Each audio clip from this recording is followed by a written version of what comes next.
একটি কথা মনে রাখবেন, মানুষের ক্ষতি করে, মানুষের সাথে প্রতারণা করে, মানুষের সাথে বিশ্বাসঘাতকতা করে কখনোই ঈশ্বরকে ডাকলে ঈশ্বর কিন্তু সাড়া দেন না।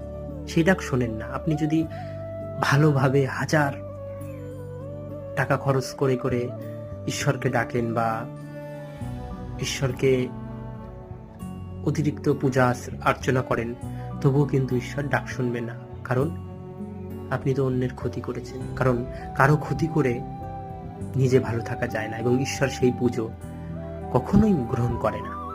তাই আগে নিজের কর্মটাকে ঠিক করবেন, আগে মানুষের সাথে ভালো ব্যবহার করবেন, পারলে মানুষের উপকার করবেন, অপকার নয়। তাহলে ঈশ্বর আপনার ডাক অবশ্যই শুনবে। এবং যদি ভাবেন অন্যের ক্ষতি করে আমি ঈশ্বরকে ডেকে বেঁচে যাব, তাহলে এটা কিন্তু সবচেয়ে বড় ভুল।